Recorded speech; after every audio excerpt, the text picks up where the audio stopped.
And welcome to my channel. तो वो तमाम तरह एप्लीकेंट्स जो Canada impact research training award में पहले सेशन में या पहले फेज़ में अप्लाई कर चुके हैं, लेकिन उनको अभी तक नॉमिनेशन नहीं मिली या एक्सेप्टेंस नहीं मिली प्रोफेसर की तरफ से, तो अभी भी आपके पास अपॉर्चुनिटी है कि आप फ़ेज़ 2 के लिए अप्लाई कर सकते हो, जिसकी डेडलाइन अभी रहती है। ठीक है, लाइक आप अप्लाई कर सकते हो नॉमिनेशन के लिए या Canada impact research training program के लिए। इस वीडियो में आपको बताता हूँ कि इस स्कॉलरशिप या इस कनाडा इम्पैक्ट ग्रांट्स के लिए किस तरह से आपने फ़ेज़ 2 में अप्लाई करनी है। अप्लाई करने का मेथड क्या है? फर्स्ट ऑफ ऑल, कोई भी ब्राउज़र है, कोई भी आपके पास मोबाइल है, लैपटॉप है या जो चीज़ भी है पड़ी, अगर आप फर्स्ट अब ये वीडियो देख रहे हो, जबकि फ़ेज़ 1 की वीडियो मेरे चैनल पे ऑलरेडी अपलोडेड है। अब ये सेकंड फेज़ के लिए कि आप किस तरह से अप्लाई करते हो सेकंड फेज़ के लिए। कोई भी ब्राउज़र है, आपने वहाँ पे लिखना जी Canada impact research training scholarship, इसको आपने करना जी इंटर। अब जैसे उसको इंटर करोगे ना, तो यहाँ पे इसकी ऑफिशियल वेबसाइट जो है ना आपकी स्क्रीन के सामने ओपन हो जाती है। ठीक है, अब जैसे ये वेबसाइट ओपन होगी, आपने सिंपली इसको क्लिक करके ओपन कर लेना है। ओपन करने के बाद आप जैसे कि यहाँ पे देख सकते हैं कि फ़ेज़ 1 की 4 मार्च 2026 लास्ट डेट अप्लाई थी, जो कि अब क्लोज हो चुकी है, लेकिन फ़ेज़ 2 की अभी डेडलाइन रहती है। फ़ेज़ 2 के लिए आप अभी अप्लाई कर सकते हो, आपके पास अपॉर्चुनिटी है पड़ी। अब यहाँ पे अगर वैल्यू की बात करें, जो भी स्टूडेंट यहाँ पे पीएचडी करेगा, जो भी एप्लीकेंट यहाँ पे पीएचडी करेगा, पीएचडी के लिए आपको अप्रॉक्सीमेट 1 साल के लिए $40,000 प्रोवाइड किए जाएंगे, आपको दिए जाएंगे। अगर आप पाकिस्तानी स्टूडेंट हैं, पाकिस्तान से अप्लाई करें, तो अगर इसको हम पाकिस्तानी करेंसी में कन्वर्ट करें, जो कि अप्रॉक्सीमेट आप यहाँ पे देख सकते हैं लाख 10 लाख करोड़, 1,11,13,528 रुपये आपको सालाना ये मिलेंगे आपको आफ्टर सिलेक्शन। तो ये आपको कम्प्लीटली 3 साल के लिए मिलेंगे। अगर आप इसको करें तो कम से कम 4-4.5 करोड़ रुपए आपको ये पीएचडी के लिए प्रोवाइड किए जाएंगे, कंप्लीट पीएचडी करने के लिए। ठीक है, ये सारे स्टाइपेंड्स आपको मिलेंगे।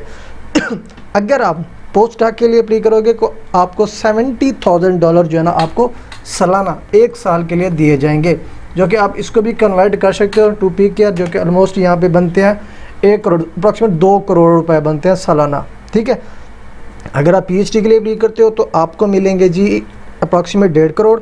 अगर आप पोस्ट डॉक के लिए अप्लाई करोगे तो आपको अप्रॉक्सीमेट मिलेंगे 2 करोड़ सालाना, जिसमें ईच एंड एवरीथिंग आप अफोर्ड कर सकते हो, कवर कर सकते हो। ठीक है, अब यहाँ पे अप्लाई करने का मेथड क्या होगा फ़ेज़ 2 के लिए? ठीक है, अब जैसे ये वेबसाइट ओपन होती है, आपने क्या करना है, कंपटीशन डिटेल्स पे क्लिक करना है।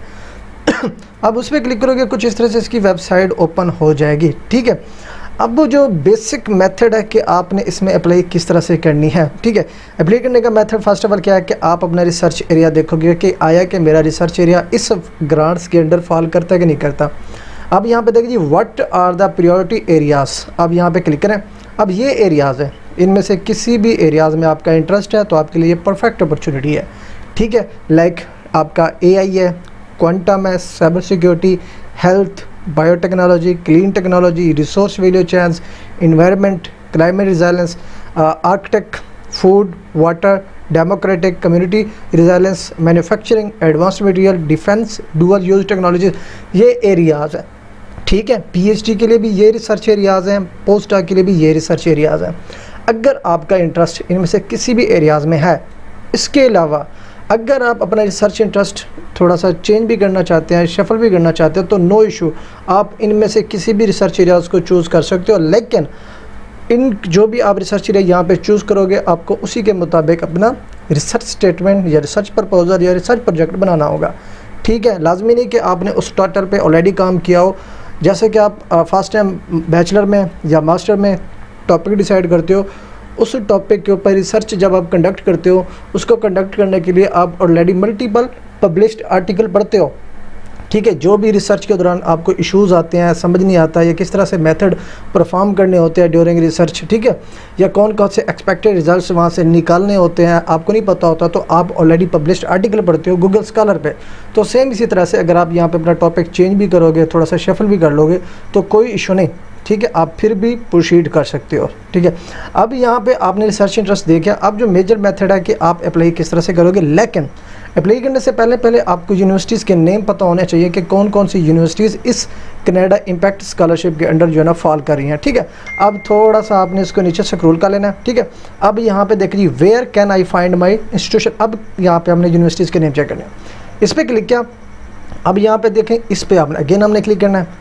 अब यहाँ पे देख सकते हैं ना, कम अज़ कम यहाँ पे जो यूनिवर्सिटीज़ पार्टिसिपेटेड है, ठीक है, और नीचे आ जाना आपने ये देखे जी, टोटल जो है ना अप्रॉक्सीमेट 82 यूनिवर्सिटीज़ इसमें जो है ना पार्टिसिपेटेड है, ठीक है, 82 यूनिवर्सिटीज़।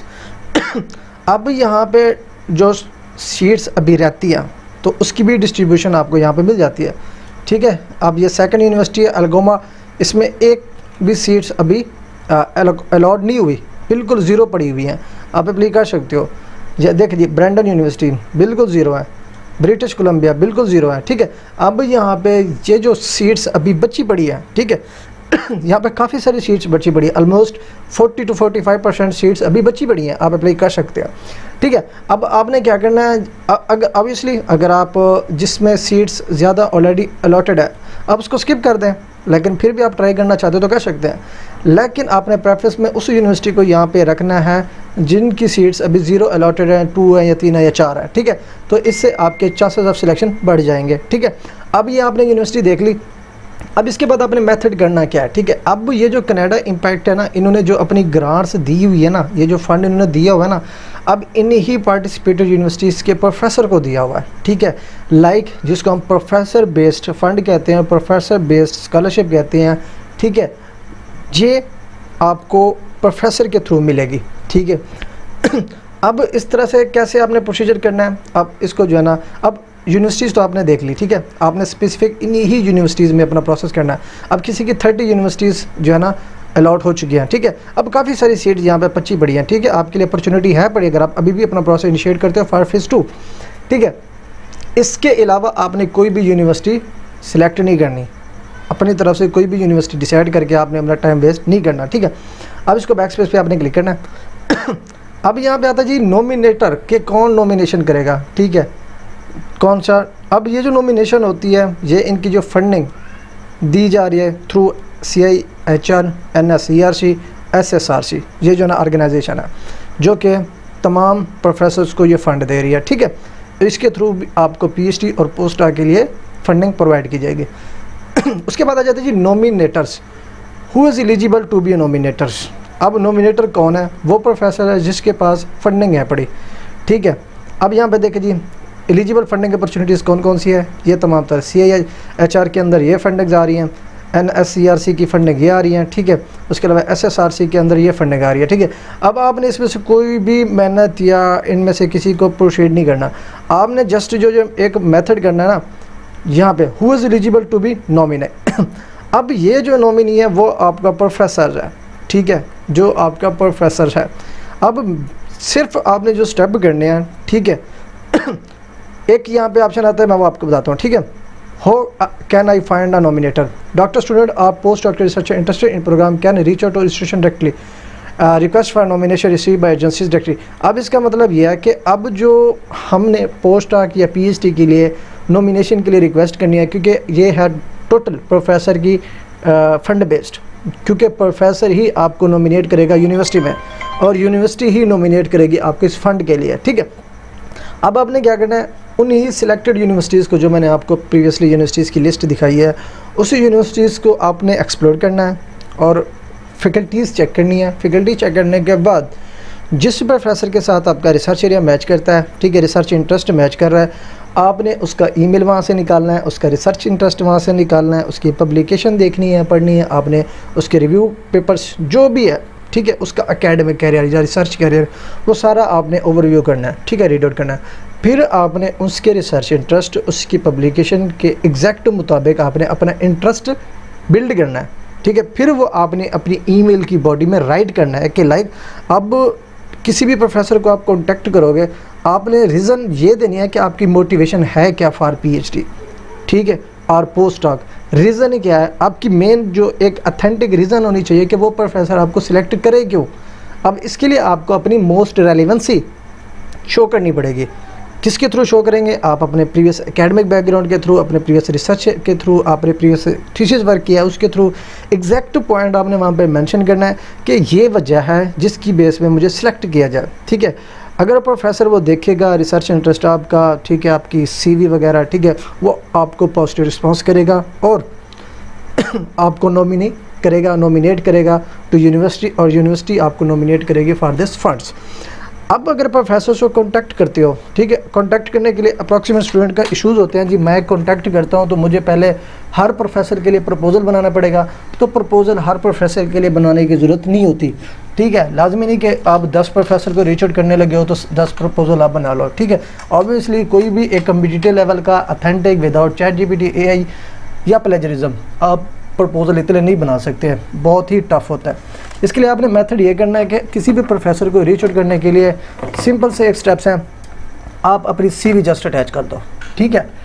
CV अटैच करोगे, CV जो आपने बनानी है यूरोपास की वेबसाइट पे, ठीक है, ये वेबसाइट है, इस वेबसाइट पे आओगे, अपना अकाउंट क्रिएट करोगे, ये वन टाइम यहाँ पे अकाउंट बनता है, और आप जब भी इस अकाउंट को लॉगिन करो, CV में चेंजेस करो, ठीक है, अपडेशन करो, एनी टाइम डाउनलोड करना चाहो आप इसी अकाउंट को एक्सेस करके कर सकते हो।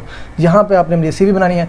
अब CV बनाने के लिए जो आपने सेक्शन रखनी है ना CV, अब फर्स्ट तो यहाँ पे लाइक आपने पर्सनल इन्फॉर्मेशन, ठीक है, पर्सनल इन्फॉर्मेशन ये ऐड करेंगे। अब यहाँ पे आपने अप्रॉक्सीमेट कंप्लीट एड्रेस नहीं लिखना, सिटी और कंट्री का नेम लिखना है, आपका लाइक नेम और आपका कॉन्टैक्ट नंबर, आपका ईमेल एड्रेस और आपका सिटी और कंट्री, ठीक है।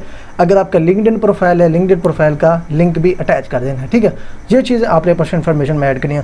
उसके बाद आपने यहाँ पे मेंशन करना है रिसर्च इंटरेस्ट, ठीक है। अब जिस भी प्रोफेसर को कांटेक्ट करोगे, ठीक है, अब सेकंड लाइन में क्या होना चाहिए, आपका रिसर्च इंटरेस्ट, आप वो क्लियरली उस प्रोफेसर को पता लग जाए कि जो स्टूडेंट मुझसे कांटेक्ट कर रहा है उसकी CV जब रिव्यू करेगा तो फर्स्ट इंप्रेशन आपका रिसर्च इंटरेस्ट होता है। तो रिसर्च इंटरेस्ट वो रीड आउट करेगा, मैच कर रहा है, ठीक है, तो वो फिर आपको पॉजिटिव रिस्पॉन्स करता है, ठीक है। अब यहाँ पर आपने क्लियरली अपना रिसर्च एरिया डिसाइड करना है और वो यहाँ पे आपने टाइप करना है। आप इन नंबर भी ऐड कर सकते हो, इन समरी में भी ऐड कर सकते हो, समरी में 3-4 लाइनें ऐड कर सकते हो।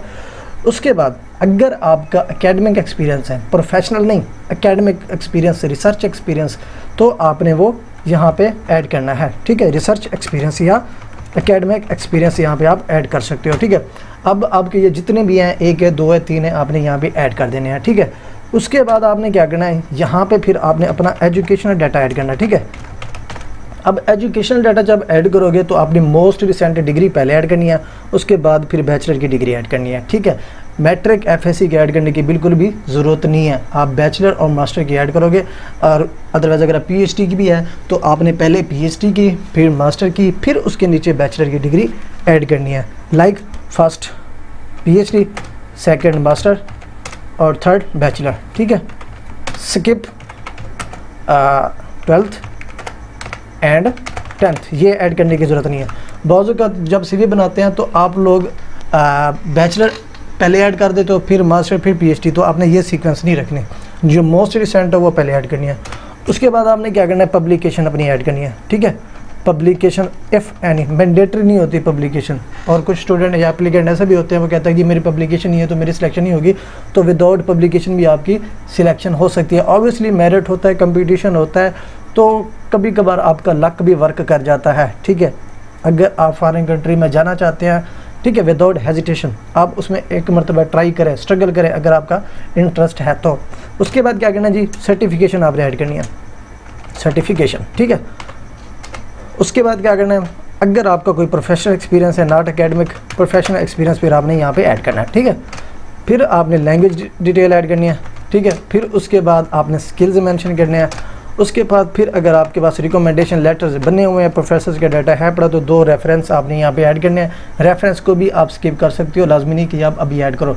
अब ये CV बन गई। CV के बाद अगर आप अपनी चॉइस के मुताबिक फॉर बेस्ट रिस्पॉन्सेस, ठीक है, कि आपको ज़्यादा टाइम वेस्ट ना करना पड़े प्रोफेसर के डिस्कशन के साथ, अब साथ में CV जब आप ईमेल करोगे, ईमेल जब करने लगोगे उसके साथ आपने भी CV अटैच करनी है, प्लस अपनी मोस्ट रिसेंट डिग्रीज़ वो ऐड करनी है। अगर आपके पास डिग्री नहीं है, नो इशू, आप ट्रांसक्रिप्ट ऐड कर सकते हो, ठीक है। जिन बच्चों की अगर डिग्रीज़ नहीं है, ट्रांसक्रिप्ट ऐड पड़ी, तो वो ट्रांसक्रिप्ट अटैच कर देंगे, बैचलर और मास्टर की। अगर आप पोस्ट के लिए अप्लाई करने लगे हैं तो बैचलर, मास्टर और पोस्ट की PhD की ऐड कर दोगे, ठीक है। अब उसके बाद अगर आप अपनी चॉइस के मुताबिक 1 से 2 पेजेस का या सिंपल 1 पेजेस का रिसर्च स्टेटमेंट बनाते हो, ठीक है, रिसर्च स्टेटमेंट, अगर वो भी साथ में अटैच करना चाहो तो अटैच कर सकते हो। लेकिन आप CV से भी काम चला सकते हो, सिर्फ CV भी अटैच कर सकते हो प्रोफेसर को कांटेक्ट करने के लिए, ठीक है। अब जो भी प्रोफेसर को आपने कांटेक्ट करना है for request for Canada impact plus training award, ठीक है, AWARD award, request for nomination, यहाँ पे request for nomination for Canada impact research training awards phase 2, यहाँ पे आपने ये लिख देना, ठीक है। ये आपका क्या करना है, आपने अपने सब्जेक्ट में ये क्लियरली मेंशन करना है, ठीक है, ताकि प्रोफेसर को जब आप कांटेक्ट करने लगो उसको पता लगे कि ये स्टूडेंट जो है ना, ऑब्वियसली पहला स्टेज क्लोज हो चुका है, फेज़ क्लोज हो चुका है, अब सेकंड फेज़ के लिए आप अप्लाई करने लगे हो, तो आपने क्लियरली वहाँ पे मेंशन करना है रिक्वेस्ट फॉर नॉमिनेशन अंडर, यहाँ पे अंडर भी लिख सकते हो, ठीक है, ग्रामर आपने सेट कर लेनी है, under Canada impact training awards phase 2, यहाँ पे आपने क्लियरली मेंशन करना है फेज़ 2, वहाँ पे फेज़ 1 मेंशन नहीं करना क्योंकि फेज़ 1 तो ऑलरेडी क्लोज है। तो ये आपकी सब्जेक्ट होगी। उसके नीचे फिर आपने अपना एक लाइन का इंट्रो, फिर प्रोफेसर का रिसर्च इंटरेस्ट मेंशन करना है, ठीक है, उसकी मोस्ट रिसेंट पब्लिकेशन मेंशन करो, मोस्ट रिसेंट पेपर्स के रेफरेंस आप ऐड करो एज ए रेफरेंस, फिर अपना रिसर्च इंटरेस्ट, उसकी पब्लिकेशन, उसके रिसर्च इंटरेस्ट, उसके वर्क के साथ रिलेट करो, ठीक है, और अपनी मोटिवेशन वहाँ पे पेश करो। फिर आपने उनको जो है ना रिक्वेस्ट करनी है फॉर नॉमिनेशन, और नॉमिनेशन की डिटेल भी आप ईमेल की बॉडी पे अटैच करोगे, ठीक है। ईमेल का सब्जेक्ट लिखना होता है, ठीक है, सब्जेक्ट प्लस बॉडी, ठीक है, ये आपने लिख के प्रोफेसर को सेंड कर देना है। इंशाल्लाह आप जितनी भी यूनिवर्सिटीज़ हैं मैक्सिमम यूनिवर्सिटीज़ को एक्सप्लोर करो, प्रोफेसर को फाइंड आउट करो, उनको कांटेक्ट करो। अगर आप इस एक परफेक्ट अपॉर्चुनिटी के लिए अप्लाई करना चाहते हो तो लाइक एक स्ट्रगल करना तो ऑब्वियसली हर स्टूडेंट का काम होता है, एप्लीकेंट का काम होता है। स्ट्रगल करोगे तो ऑब्वियसली आपकी सिलेक्शन होगी। अब जितनी भी एलोकेशन हुई है, ठीक है, ऑब्वियसली जिन्होंने अप्लाई किया उनके ही लगे है ना। अगर आप कहते हैं कि मेरा नहीं लगेगा तो ऑब्वियसली आप सोचो भी ना, आप टाइम वेस्ट ना करो, आप किसी डिपार्टमेंट में जाके जॉब करो, अप्लाई करो, ठीक है। तो फिर इस चीज़ में अपना टाइम वेस्ट ना करो, ठीक है। अगर आप इंटरेस्टेड हो फॉरेन कंट्री में जाने के लिए तो एटलीस्ट अपनी ट्राई करो, स्ट्रगल करो, ठीक है। उसके बाद लाइक सिंपल सा मेथड है, जो यूनिवर्सिटीज़ हैं, ठीक है, यहाँ पे मैंने आपको बताया था, आई थिंक सो ये यूनिवर्सिटीज़ की लिस्ट है। अब बस यूनिवर्सिटीज़ जाके एक्सप्लोर करो, प्रोफेसर को फाइंड आउट करो, रिसर्च इंटरेस्ट मैच हो रहा है, प्रोफेसर का ईमेल निकालो, रिसर्च इंटरेस्ट के थ्रू आप अपना ईमेल राइटअप करो, प्रोफेसर को कॉन्टैक्ट करो विद CV। अगर रिसर्च स्टेटमेंट भी बना सकते हैं, आपके पास टाइम नहीं है तो CV के साथ कॉन्टैक्ट करो, तो as soon as possible, hope so इंशाल्लाह। और प्रोसीजर करो, बाकी रिजेक्शन एक्सेप्टेंस एक यूनिवर्सल प्रॉब्लम होता है, ठीक है। और लेकिन जो ऑब्वियसली स्टूडेंट ट्राई करता है उसका लक भी डिपेंडेंट होता है, बहुत ज़्यादा आपका लक भी काम कर जाता है, आपकी सिलेक्शन हो जाती है, ठीक है। तो अगर आपकी वीडियो अच्छी लगी हो चैनल को सब्सक्राइब और वीडियो को लाइक कर दीजिएगा। मिलती है इंशाल्लाह नेक्स्ट वीडियो में, तब तक के लिए अल्लाह हाफिज़।